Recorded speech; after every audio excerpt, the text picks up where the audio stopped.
we're back. Killed Cat Radio, Sharp Teeth, episode 15. Welcome, welcome, welcome to this fine, beautiful spring weekend. First things first, I want to welcome our 50 subscribers now. I remember when I used to joke that I loved my 5 subscribers. Well, I still do love my 5 subscribers. But now I just simply love the 45 more that we have as of this week. Thank you for listening. Again, we're up to 2,000 watchable hours. Really happy people are starting to chime in to Sharp Teeth, seeing what we're all about over here in Brooklyn, New York City, coming to you live from our famous offices here. As you can see, not much has changed. We still got the Dan Electro guitar over here rocking. Friedrich Nietzsche's Beyond Good and Evil. A lot of people kind of have a weird feeling about Mr. Nietzsche. He was a bit deranged. He was a little bit nihilistic, but I think he's wildly misunderstood. He wasn't really a Nazi sympathizer. He wasn't any of that. Actually, it was his sister who was into the Nazis, if you know what I mean. He just happened to get syphilis the first time he had sex with a prostitute and went slowly insane, as one did in the 19th century. We've got our Henry Miller hat right here, kicking it on the wall. We've got our little 90s clipboard as usual. Seems like everybody's talking about this whole topic called identity politics. Oh boy, everybody's into it. They're talking about the woke this and the not woke that, and then the Republicans are going crazy and the Democrats are going crazy. Everybody's going crazy. Well, ladies and gentlemen, I want in. I want to get involved in this dialogue myself. If you guys get to talk about it and all my YouTube friends get to talk about it, I want to talk about it. And we're going to talk about it right now. So, identity politics. What the hell is going on with this? Everybody's obsessed with who they are. Who are you? Who are you? The eternal question. An unexamined life is a life not worth living. Well, if you don't know who you are, especially if you're over 20, you might have more problems than identity politics. Let me tell you that. Part 1 of our topic today will be a personal story of my university days. As most of you know, I went to school to study literature. I love books. As you can see, I have books everywhere in my apartment here, in my office. I started off in a community college. It was pretty basic at that point, basically reading and writing, testing your essay qualities. Can you write a 5-point essay, intro, your 3 points, then your outro, kind of what we do here on the program here. And then, of course, after community college, you go there for 2 years, and then you eventually graduate to legit university. By the time I got there, I realized that I had read most of the materials in my American literature and world literature classes. So I kind of wasn't very inspired when I started my journey into education. I was a big reader ever since junior high school. So I kind of was ahead of the class, if you will. I went to the dean of the English department. I said, look, dean, do you mind if I use some of the same professors who also teach graduate classes, which is basically, 2 years after you get your bachelor's degree, you get a master's in literature. I asked the dean, I said, can I take some of their classes? I don't want any credit. I just want to be challenged. If I'm going to go to school, get my degree, I would like to be challenged, and I would like to study different kinds of literature in different ways and take the master's version of these programs. Now, the dean was pretty cool. She said, okay, well, we'll let you do this as long as you get and bring me permission letters from each of the professors that you want to take their class, and we will credit you, and you can take these classes that will challenge your mind or whatever. I mean, she must have thought I was kind of crazy. But then everything changed. Unfortunately, I didn't really understand what I was getting into because there was an entirely new system that was being taught when you're in a master's program for literature, and it's called literary theory, capital T. Now, I'm sure you guys have been hearing a lot about critical race theory or theory in general, and all this stuff finally now is coming into the modern parlance. At that time, in the early aughts, no one was talking about this. No one was talking about this topic. Let me give you a brief breakdown on what we're talking about when we talk about theory. Instead of just reading, let's say, Moby Dick or Hemingway's Sun Also Rises or Flannery O'Connor short stories, you wouldn't just read them and discuss the stories, which is I wanted to do on a more higher level. What they start doing is something called theory, which is basically theory is taking different lenses of thought and applying them to the literature themselves. There was a lot of different ways we could use these lenses. One of them was called the psychoanalytic lens, or you would have feminist theory. So you would take certain feminist ideals and a lot of feminist literature and apply that to a lot of these different pieces of artwork. You could do the same thing with queer theory. There was a guy named Northrop Frye who could break down each novel into seasons. So you'd have your winter novels and your summer novels. And there was all this really interesting kind of archetypal stuff that was fascinating to me. There was tons of them. You could look through culture theory, which really became popular in the last 10 years. People are talking about all the time. And that's taking a lot of sort of the Western European philosophy, kind of these dour philosophies, a lot of the deconstructionists, if you will, and apply that to a lot of the literary pieces of work that we would study in these classes. All this was fascinating. Okay. This was the kind of thing that I really enjoyed.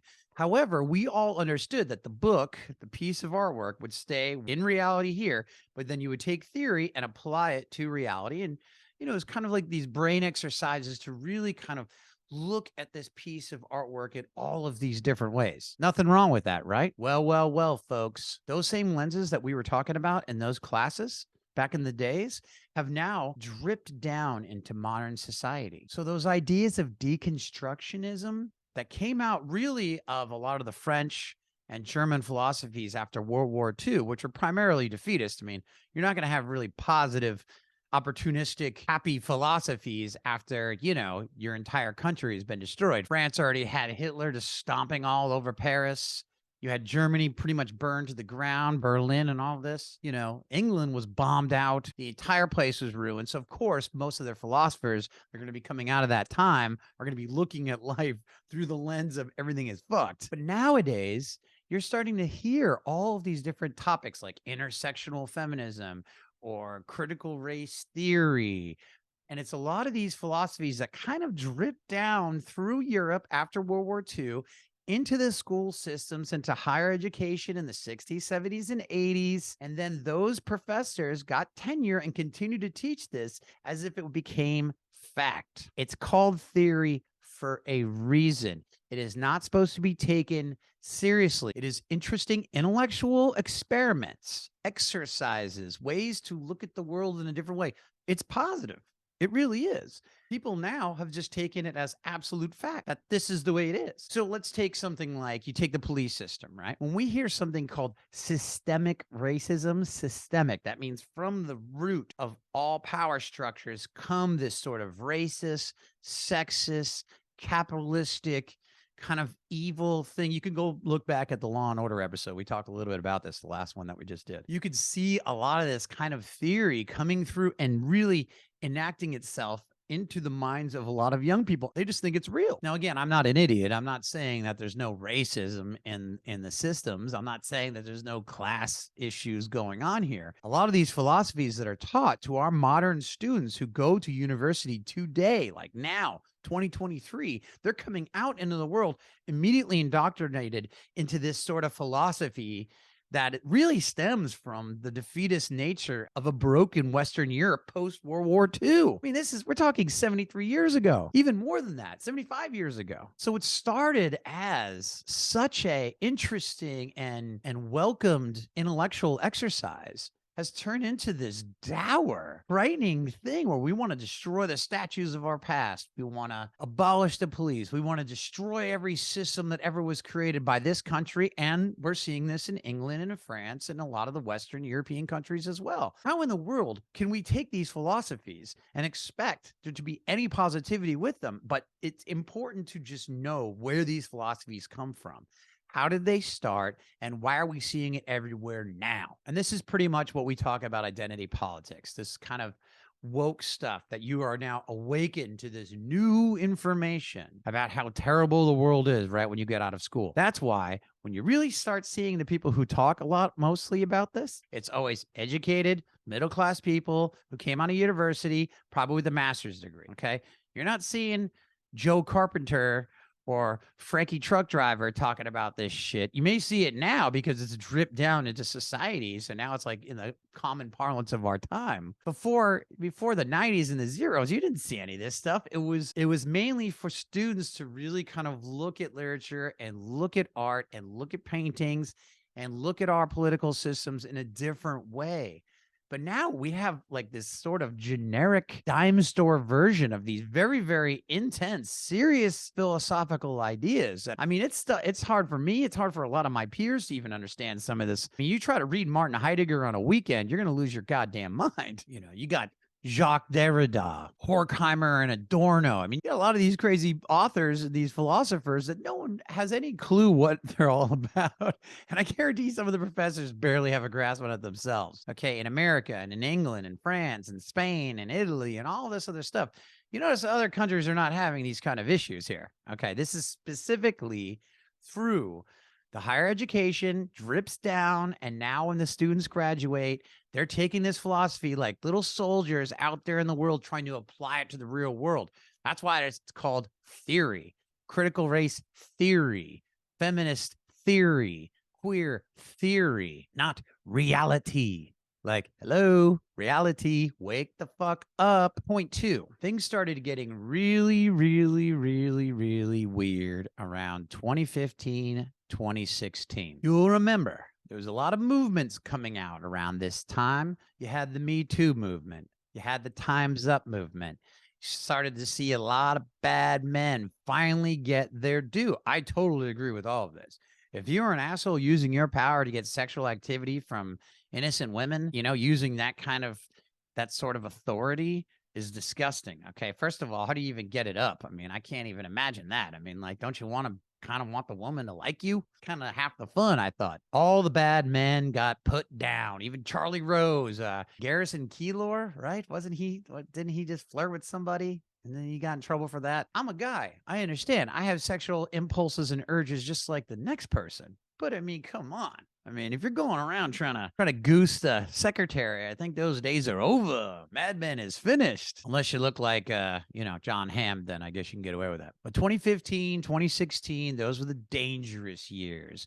And then, of course, right when Obama's about to leave the office and his administration's over, you had Hillary Clinton, and you have the worst guy in the world that's going to trigger all of these sensitive people.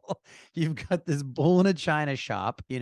This guy is a hammer, and so everything looks like a nail to this dude, Donald J. Trump. Everybody loses their mind. They're like, this guy cannot win. We all went through it together. We all were there together. I mean, I was here in New York City, liberal bastion of the East Coast over here, of the East Coast intellectuals, whatever the fuck that means. It was some dangerous times out here, especially for the whiteys. Right when everything was coming out, this neighborhood, for some reason, every single woman in the world hated dudes. And if they didn't just hate dudes, they hated white dudes. And I have no idea what they're talking about. I mean, white dudes come in all shapes and sizes here. I mean, are we judging by pigment or what? What are we talking about here? I used to have a little joke called "Get your white right." Get your white right. Like, what is actually white? Like, are Irish people white? Are Jewish people white? Like, if you're light-skinned Portuguese, is that white? Like, what are we really doing here? And I've heard a million different kind of examples. It's like, well, you know what I mean? Like, white, if you pass for white. So if you're like an African American person, but you just happen to have like different kind of pigment, the melanin in your skin was a little lighter, you had a lot more of, you could pass for white. Does that mean you can still get white privilege? I mean, it was very confusing. And if you were straight, oh my goodness. Oh, if you exhibited any sexuality one bit, you might as well just have your dick cut off. I mean, what were we living? It was like the puritanical times. It was back in action. If you showed any interest in any woman, there was even a time when I went to a bar and I was just saying, wow, can you believe this? Just making small talk. I was like, can you believe these guys? I mean, it's all coming out. She's like, excuse me, don't even speak to me. Don't even speak. It's your time to listen. This bitch didn't even know who the fuck I was. It's time for you to listen. Imagine if I was going around telling people that stuff. Be like, if you didn't read as much as I did, I'm like, hey, it's your time to listen. Because obviously you don't know what the hell you're talking about. I would be a total asshole. These people suddenly took it upon themselves to be the judge, jury, and executioner of all white males, whatever that means. Like, are the French really white? I don't know. I don't know what they mean by. I think I know what they're talking about. All right, maybe like Anglo, Aryan, German, Finnish people, the Dutch, that's pretty white. Swedish people, yeah. The Swiss, that's pretty white. British, that's pretty white. But, Scottish, what's going on there? Welsh, should we hate the Welsh? right? We hate them. That's bad, right? It's almost like all these people just figured out that history was really bad, that people were really mean to each other for some odd reason. Or they just figured out that men, when they had power, will abuse their power. What? Funny enough, years later, we started seeing the same thing happen with women who lied about it, and they were using their power against guys they just didn't like. Oh, we reveled in this. Oh, it was so exciting. Never tell anybody to shut up. Never tell anybody, at least here in America, that they can't speak their minds. Never tell anybody to do anything here in the United States of America, except maybe not murder anybody. That works. Those years were rough, and all during the Trump presidency, everybody was walking on eggshells. They were freaking out. If you exhibited any behavior that was of the cisgender, which I don't know where all this stuff started coming out of, like what playbook they were working, it was wildly confusing. I had to take myself right back to the books. Now, the one flaw to a lot of these people who were triggered all the time is that when you confront them on any issue, if you really stay focused and really, really just stay calm, because they rely on the fact that you're going to get worked up, because they're going to get worked up. They're already worked up. They don't even know you, and they're telling you to quiet down. They're telling you your opinion doesn't matter. You're white, so it's time for you to take a back seat, whatever the fuck that means. These people have no idea where I'm from. They don't know about my background. They don't know what economic system I came up in. They don't know my family history. To judge people that you don't even know is the worst kind of puritanical thing. Now, thank God we're starting to see a change, but what did it take? It took 7 years for people to start fighting back. Then you hear all about the censorship on Twitter, the censorships on the Facebooks, on the Instagram, on YouTube. You start seeing all of these things coming out, and you realize this is a cult of behavior of people looking at life like this, all judgmental, all trying to control you, all trying to censor you. That is not where we need to be. This whole identity politics thing turned really, really ugly really, really fast, because when you start putting people into little categories, which is against what they were trying to do, what they were trying to fight against, all you're doing is dicing everybody up, taking away the humanity and the personal experience of that person. And you know what's going to happen in the end? You're not going to like it.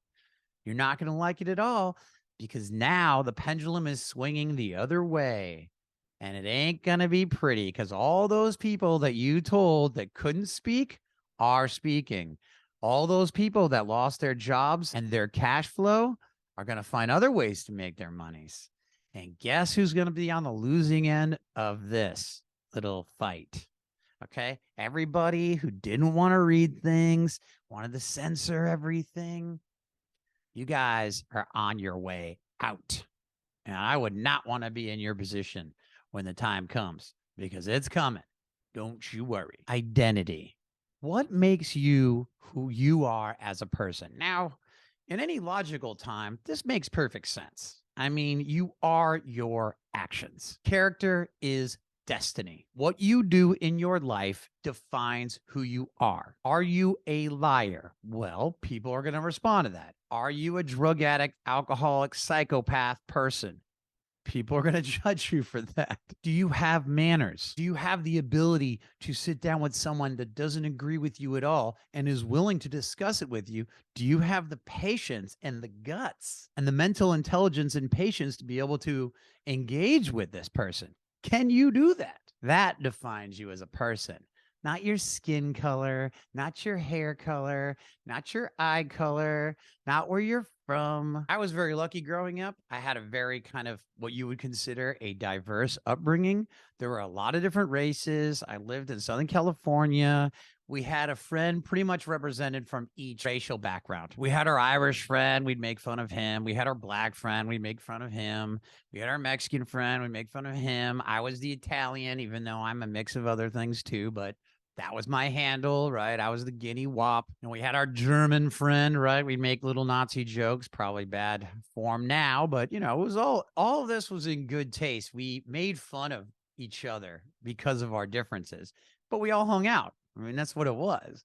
You know, we had gay friends, we had outsider friends, we had lesbian friends, we had everybody. And it was such a great experience when I first moved to New York City, because it was such a diverse group of people and everybody got along. No one fucked with anybody. But the problem is when New York started to change, when New York got less dangerous, when New York had more money move in, you had a lot of these suburban educated people coming into the city trying to make the city more what they learned in their graduate programs. Yeah, there was no way in hell you would tell anybody on a New York street that they couldn't speak unless you wanted to get your nose broken. You know what I'm saying? Like, you don't talk like that to human beings. I mean, let's talk identity for real. Okay. What is being a racist? It's judging someone on the race of the person. Did we just throw away the dictionary? What is this sexist?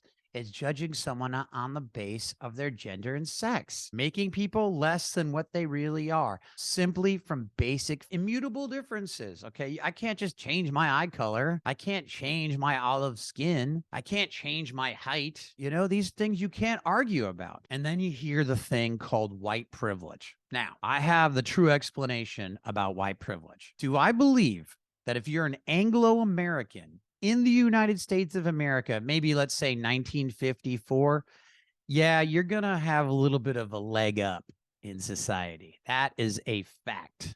All right. But even in 1954, when the races were segregated, in the Black community and in the white community, everybody had their own stations, right? And then, of course, with the Civil Rights Acts, people came together. People got more access to education, more access to opportunities. Things have changed. It's 2023, guys. Okay, it's not 1954 anymore.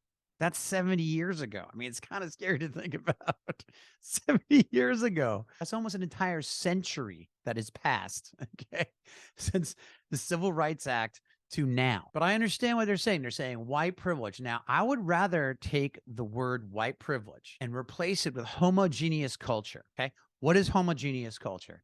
If you go to a new culture, right, or a culture that you're not used to being, you don't speak the language and you don't look like anybody in that culture, guess what happens? You are at the bottom of the totem pole. Take me, for example.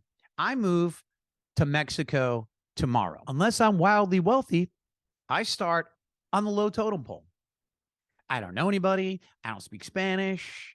How am I going to get a business license? Are people going to let me have a business? I'm going to have to work with the people in that culture to get ahead so I can get ahead and me and my family can get ahead. Okay. Same thing happens if you move from, let's say, India or let's say Singapore. You move here to the United States. You too are going to have to start at the bottom of the totem pole unless you have cash. See, there's a pattern here. If I move to Thailand tomorrow, if I move to China, those are homogeneous cultures. I don't look like anybody there. I don't speak the language. Basically, what I'm trying to say is, unless you have money, because money rules the world, we all know this. Unless you have a boatload of cash, if you move to a culture that is not your own culture, you have to face adversity the moment you move there. That's the price you pay. If I move to France, right, I need to learn how to speak French at a B2 level, which is basically, you know, high school level French. Even if I want to start anything, any kind of business, I'd have to make friends with French people and go in. But because for some reason, everybody wants to talk shit on America, they want to say America's racist, that we're xenophobic, et cetera, et cetera. Really? Really? Have you ever been outside of the United States? Have you ever experienced what it's like to be an outsider in another foreign country? Trust me, you will also be on the receiving end of some pretty xenophobic vibes. I mean, I've been places where it was not friendly to me one bit, and I was definitely an outsider, and I felt it. Did I complain about it? No.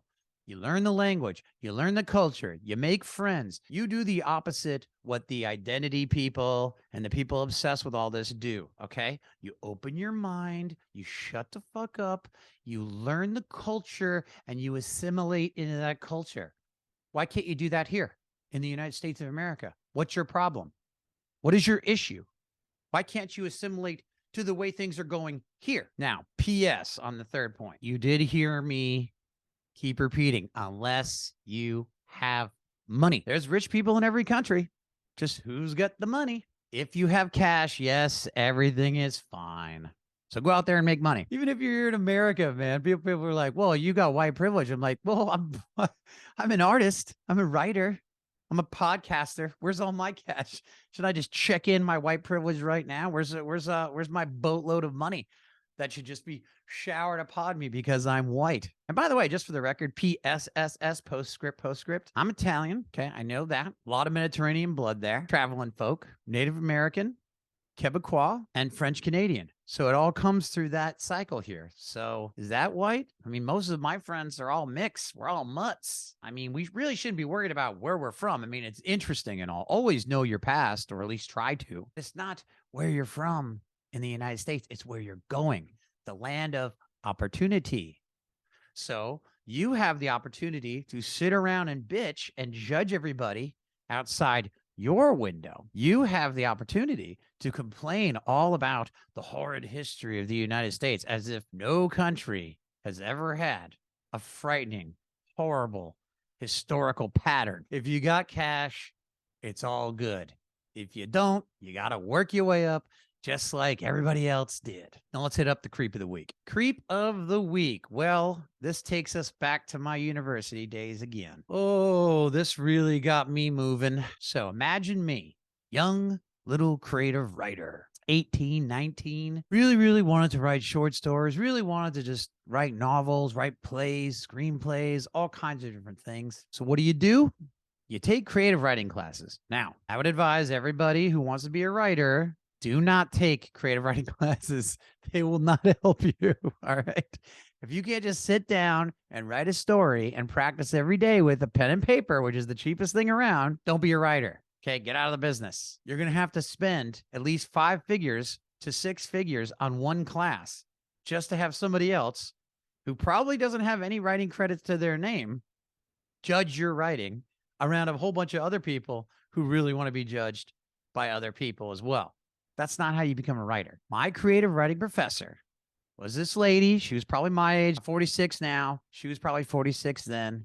I don't know how old she is now. I was about 23 years old, taking the class. And at first I took her poetry class because I was writing a lot of poetry at the time. I only put out one poetry book called Rivals of Morning. Never wrote another poem after that. Nothing against poetry, just not for me. There I was, full of hopes and dreams. Wrote some short stories. I've, graduated up to novels now. And I'll never forget, this lady professor told me, and told the class really, and I brought this up too. She had kind of mentioned on the slide, there was more women in the class than there were men at the time. And she had mentioned kind of offhandishly, in her opinion, that men could never write believable female characters. Now, of course, me being the constant inquisitive young man, I raised my hand and I was like, teacher, well, can a woman write a believable male character? Now, she was stewed into this sort of feminist theory at the time. She said, of course a woman can write a male character. I said, well, why can't a male write a female character? She's like, there's no way a man can really get inside of a woman's mind because the male patriarchal power structures have controlled most of his vision of his life. But a woman who's been subjected all of her life to the male power structure, it's always the slave that can write the best about the master. What the fuck kind of information is that? That is insane. Now, what they didn't know, and what a lot of people don't know about writers, is that we have brains too, us male writers. Some of us were actually raised by mostly women, like me, 3 sisters, my mom, 6 aunts. Most of my female characters that I would write, I would think, okay, what would this sister do at a time like this? Or what would my mother do in a time like this? Or what would one of my girlfriends do at a time like this, right? The whole idea of writing is getting out of your subjective universe and try to think about what other people are thinking and feeling. The exact opposite of these identity Nazis, right? Because when you divvy up everybody into little groups, right? Then you just say, well, that one group is that one thing. Males are this way. Females are this way. Black people are like this. White people are like this. Chinese people are like this, et cetera, et cetera. This is nonsense. This is absolutely not the way, not only to be a human, but also to be an artist. You can't do this. It's terrible. What are you doing? I made it a point to make sure that I always had a female protagonist in most of my short stories or my novels. And all I did was just imagine, what would my sister do? What would my mother do? What would my aunt do? And then do little mixes of both. Because in the end, what people are forgetting is that we are human beings. Human beings. Okay? First. Doesn't matter the pigment. Doesn't matter the gender. Human beings. So the creep of the week for this week is that lovely creative writing professor I had at that small state school in California. Wonder where she is now. Always writing sad poetry about the female experience and how the patriarchy has taken her down, destroying the world, hurting her future options of writing good shit. Meanwhile, I'm over here in New York City getting published. Know what I'm saying? That's the creep of the week. All right. Talk back section here. Here we go. Talk back. All right. First question we have. When are the new segments coming? Good question. Right. We've got a couple more segments coming up, kind of like little YouTube shorts. It'll be Stay in School, Kids, where we'll go over small little things that we should learn since the university never ends, the university of life. So just because school's out doesn't mean we can't learn new things. And we'll keep them really short too. We'll take large ideas and sort of put them together in a nice 5-minute segment. Talk to the people, right? That's coming soon too. The other one that's really fun is something called Cinephilia, which I'll be reviewing films of all decades, of all times, of all genres. I love really highbrow films. I really love lowbrow films. We'll go into horror. We'll go into sci-fi. We'll go into romance. We'll go into adventure. We'll go into action. We'll go into drama. We will be doing all of these fantastic little things in a section called Cinephilia. I'm just crafting right now sort of a little intro music for both of these little episodes. Pretty fun. Will you be expanding into other areas like Spotify, iTunes, podcasts? Yeah, I was looking into these kind of things. We don't really have a website right now. We're just using everything through YouTube at this point. So we will be expanding into these other areas here, but there's not a lot of video platforms for video podcasts. So in a way, it's kind of pointless now. YouTube is kind of our way to go. We might extend to Rumble. Rumble's kind of interesting. Definitely less censorship is over there than YouTube is, but we're not monetized yet, so it doesn't really matter. I can just talk as much shit as I want. But great question. These are great questions. Let's see. There's another one. Where will you be doing those sit down interviews with local people? Yes. I do want to continue those. We were up to, I think, about 23. We did about 23 sit down. That was like a couple hour interviews with certain artists. And yeah, those sit downs, we're going to call them 2 mics because it's just me with this mic and then whoever I'm interviewing with their mic. So we're going to be doing the 2 mics too as well. So that'll be Kill the Cat Radio, 2 mics. We'll have Kill the Cat Radio Sharp Teeth, which you're watching now. We'll have Kill the Cat Radio Stay in School, Kids. And we'll have Kill the Cat Radio Cinephilia. Lots of little segments in these programs here. What else do we have here in the talkback section? All right, this is always a funny one. I keep getting asked what political affiliation I am. I don't know why you guys are obsessed with this. It doesn't really matter. As an American, we are what we are, okay? Our belief systems are all over the place. And when you really start thinking about what you believe and what you want to share with the world, I think you can kind of get my vibe through these episodes. I mean, this is episode 15. If you don't know where I'm at by now, then I can't really help you. I mean, I'm all over the place. I have views. I have libertarian views. I have conservative views. I have liberal views. I'm kind of all over the map. So I guess I would be a centrist. That's the answer to your question there on the talkback section. That's our show for this week. Kill the Cat Radio, Sharp Teeth. Number 15. We are racking up the numbers here, guys. Make sure you follow us at any of the social medias at Kill the Cat Radio. We are on all the modern social medias. If you have not subscribed to our show, please subscribe down below. If you have any comments about what we talked about in this section today, please leave them below as well or reach out through an email. I hope everybody is enjoying their spring, staying happy and healthy, and enjoying the sunlight and enjoying this fine season here in these free United States of America. I wish you all well.